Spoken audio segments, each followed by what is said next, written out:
Bonjour à toutes et à tous sur latribune.fr aux rencontres économiques d'Aix-en-Provence. Au son des cigales, je reçois Pierre Heilbronn. Bonjour Pierre. Bonjour. Vous êtes l'envoyé spécial d'Emmanuel Macron pour l'Ukraine. Et donc on va parler un peu d'Ukraine. Vous êtes venu aux rencontres économiques d'Aix, j'imagine, pour rencontrer les entreprises et leur parler de l'Ukraine, de ce qu'on peut faire pour aider l'Ukraine. Peut-être première question, il y a eu le président Zelensky qui est venu à Paris, qui a fait un peu un tour d'Europe début du mois de juin. C'était avant les élections européennes, avant qu'on connaisse évidemment une situation politique un peu complexe en France, on en reparlera peut-être, mais déjà, qu'est-ce que le président Zelensky vous a dit, si vous l'avez rencontré, ou en tout cas, quelles sont ses attentes maintenant, en dehors des attentes militaires, bien sûr, des attentes économiques pour aider l'Ukraine, qui est, je le rappelle, candidate à l'Union européenne? Oui, cette visite avait d'abord un fort caractère symbolique puisqu'elle a coïncidé avec les célébrations du débarquement en Normandie. Donc le message était aussi lié à la paix sur le continent européen. Et elle s'est appuyée sur une visite bilatérale très complète avec notamment une rencontre du président Zelensky avec tous les grands groupes français qui ont été présents lors de ce déjeuner, où il y avait des fleurons, en fait, pas simplement du Car le CAC CAC 40, 40, mais pas seulement, aussi des représentants, par exemple dans le secteur de la santé, de PME, de PME, de TI. mais également, évidemment, de très grandes entreprises qui sont déjà présentes en Ukraine. Sur le plan économique, et on pourra peut-être parler aussi d'autres domaines, puisque le domaine militaire est très important. Et Dans la période actuelle, bien sûr. c'était vraiment réaffirmer d'abord la présence aux côtés de l'Ukraine des entreprises françaises. Les entreprises françaises sont le premier employeur étranger en Ukraine. Elles emploient 25 000 à 30 000 salariés en Ukraine. Donc elles ont eu un rôle extrêmement important dans le secteur bancaire, dans le secteur de la distribution, secteur de l'agriculture, pour faire tenir et aider l'Ukraine à tenir au cours des 2 dernières années. Elles ont en plus, et cette visite a été l'occasion, outre l'annonce de nouveaux instruments pour soutenir les entreprises françaises en Ukraine, d'annoncer pour certaines de ces entreprises de nouveaux investissements dans le pays. Alors, par exemple, quels sont les exemples de projets d'investissement qui pourraient se concrétiser au moment où l'Ukraine, effectivement, souhaite adhérer à l'Union européenne? Alors, je commencerai peut-être par celui qui est le plus emblématique et qui, en termes de montant, a beaucoup frappé les esprits de par le monde, d'ailleurs au-delà de la France, qui est le rachat par Xavier Niel du réseau fixe de téléphonie en Ukraine, ainsi que du troisième opérateur de mobile pour plus d'1 milliard d'euros en termes d'investissement. Donc ça, c'est évidemment très structurant et ça, dans la période dans laquelle on est, montre que quand même il y a des gens qui ont confiance Rapprochez en le micro. l'Ukraine, Oui. confiance en l'Ukraine et confiance en son avenir. Donc ça c'est un exemple, mais il y a eu un certain nombre d'autres contrats ou accords qui ont été signés, par exemple dans le domaine ferroviaire, avec la fourniture de 25 000 tonnes de rails par une entreprise à l'est de la France qui s'appelle Sarstal, qui va permettre de reconstruire 150 km de voies ferrées, mais également par exemple la fourniture de locomotives par Alstom dans les mois qui viennent. C'est une situation un peu étrange que les Français ne comprennent pas forcément. C'est un pays, l'Ukraine, qui est en guerre, avec une guerre qui est très longue, très dure, et en même temps un pays qui se reconstruit en permanence et qui essaye de préparer son développement économique. Comment c'est possible de donner confiance finalement aux investisseurs et aux entreprises d'aller en Ukraine, de continuer à croire en l'Ukraine et à son destin européen? Moi, je crois que d'abord, les meilleurs ambassadeurs de l'Ukraine sont les entreprises françaises qui y sont et qui y sont restées depuis le 24 février 2022. Elles y sont restées, elles ont continué à travailler en s'adaptant. Et je crois que une des grandes forces de l'économie ukrainienne, c'est la capacité d'adaptation, la capacité à, de manière assez créative, avoir de nouveaux modes d'intervention. Ça a été le cas, par exemple, pour BNP, pour le Crédit Agricole, mais également pour les entreprises, que ce soit CMA, CGM ou Louis Dreyfus.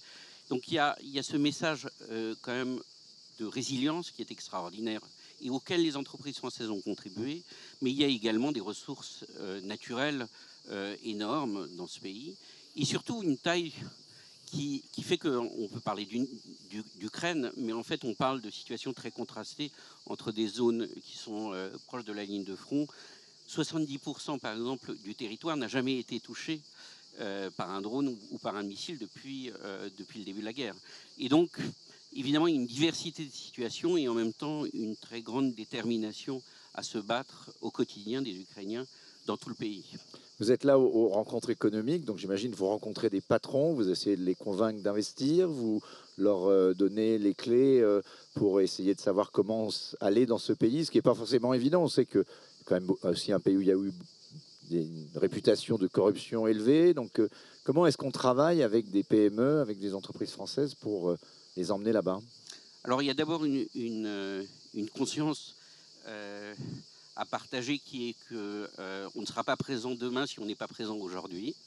Et je crois que... Donc les places sont à prendre. Voilà. Ouais. Et quand je vais en Ukraine, évidemment, je vois aussi beaucoup d'entreprises turques, américaines, coréennes.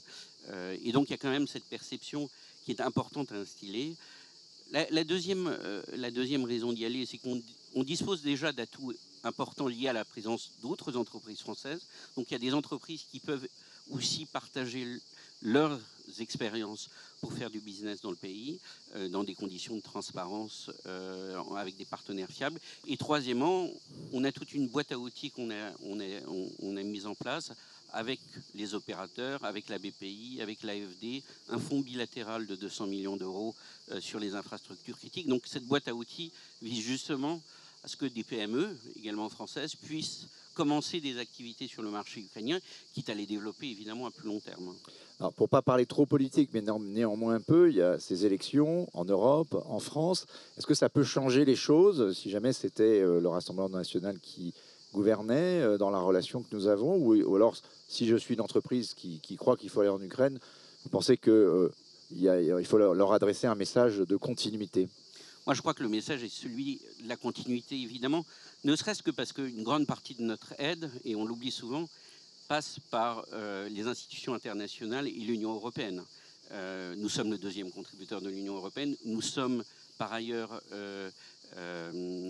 évidemment enserrés dans cet accord qui porte jusqu'en 2027 pour fournir 50 milliards d'euros à l'Ukraine. Et que c'est un vecteur extrêmement important de soutien de nos entreprises également à travers ces outils que sont la BERD, la BEI, les institutions internationales et l'Union européenne. Le deuxième élément, c'est évidemment, en tout cas dans les discours, tout le monde indique, et tous les partis, qu'ils sont au soutien de l'Ukraine.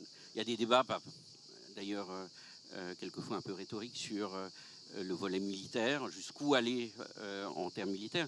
Mais je crois que sur l'aide économique, elle ne fait pas débat, elle fait consensus. D'autant plus que ça crée aussi de l'emploi en France. Oui. Et je crois que c'est important aussi de montrer que c'est une opportunité de réindustrialisation de certains de nos territoires. C'est vrai, sauf peut-être dans un domaine comme l'agriculture, où il y a eu des craintes sur l'avenir de la politique agricole commune, puisque c'est une très grande puissance agricole, notamment en termes de céréales et de blé.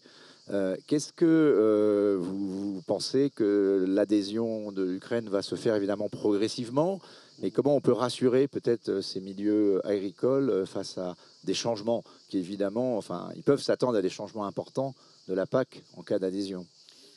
Alors d'abord, comme vous l'avez dit, ça va prendre du temps et c'est un processus, le processus d'adhésion, qui passe par des exigences fortes en termes de standards phytosanitaires, de partage de ces standards par les pays qui rentrent. Et donc, ça c'est le premier élément, c'est-à-dire ils ne rentreront qu'aux conditions également de s'aligner aux standards européens. Deuxièmement, c'est que c'est aussi par ailleurs un élément de renforcement de la souveraineté alimentaire de l'Union européenne. L'Ukraine dans l'Union européenne, d'ailleurs comme en matière militaire. Donc il faut convaincre nos concitoyens et tout le monde que l'arrivée de l'Ukraine dans l'Europe, c'est une bonne chose pour l'Europe. Et il y a un dernier élément, vous l'avez très bien dit, mais il y a un dernier élément qui est la présence des entreprises de l'agroalimentaire en Ukraine. On a beaucoup de semenciers, par exemple, qui sont en Ukraine. Il y a également des agriculteurs français qui achètent de la terre en Ukraine. Donc ça montre que ce n'est pas simplement un pays tiers. Vous avez raison, mais leur modèle agricole est assez différent du nôtre. Ce sont plutôt des très grandes fermes. Nous, on est plutôt, enfin, il y en a un peu, mais c'est plutôt des petites fermes qu'on a en France. Donc, comment on assurera, d'après vous, l'équilibre? Mais je crois que les Ukrainiens n'ont jamais considéré qu'ils bénéficieraient d'aide de la politique agricole commune telle qu'elle fonctionne aujourd'hui. Donc il faudra la réviser. Personne n'imagine que, par exemple, on puisse avoir des aides non plafonnées pour des exploitations de 10 000 hectares. Ouais. Et je crois que même les pays les plus en soutien de l'Ukraine, par exemple les pays de l'Est, ils sont tout à fait conscients que ça conduira à des déséquilibres très importants. La Pologne l'a exprimé de manière très claire et de manière très explicite.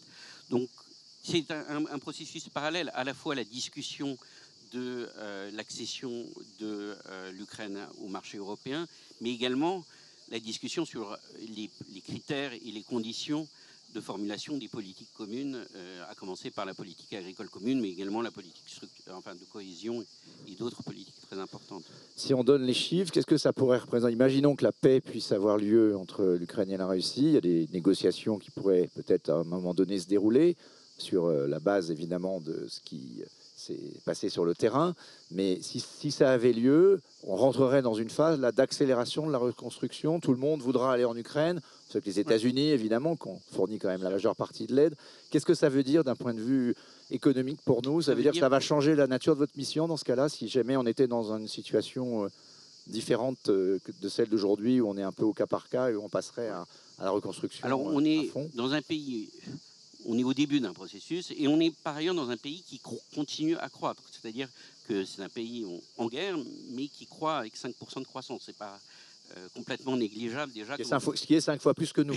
Voilà, donc c'est quand même pas une situation qui correspond quelquefois aux préjugés qu'on a. Après, c'est une économie à reconstruire et les évaluations de la Banque mondiale, c'est 500 milliards d'euros 500 milliards aujourd'hui. Ça veut dire que le chiffre augmente. Augmente en fonction des destructions, bien sûr. Et évidemment, une grande partie de ce montant ne pourra pas être couvert par des deniers publics. Et c'est le secteur privé qui va devoir prendre le relais. Donc notre pari aujourd'hui, c'est de créer en gros les instruments qui permettent d'inciter également, en limitant le risque pour des entreprises privées, d'aller sur ce marché et après de voler de leurs propres ailes à des conditions commerciales.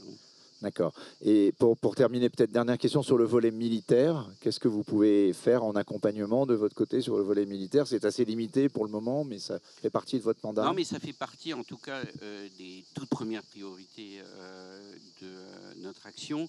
D'abord, pour passer d'une logique de cession de matériel militaire à celui de la fabrication de matériel militaire. Sur place? Sur place. C'est pour ça qu'à l'occasion de la venue du président Zelensky à Paris, a été signé un accord sur la création d'une usine de KNDS sur le territoire ukrainien en lien avec un partenaire ukrainien. Une usine de munitions, donc. Une usine de munitions, de munitions de 155.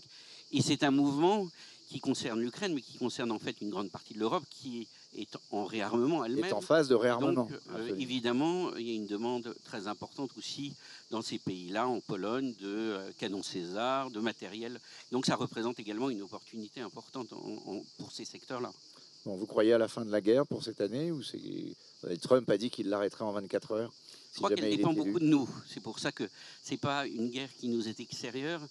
On a un rôle évidemment très important en appui à nos partenaires ukrainiens pour leur permettre de la gagner.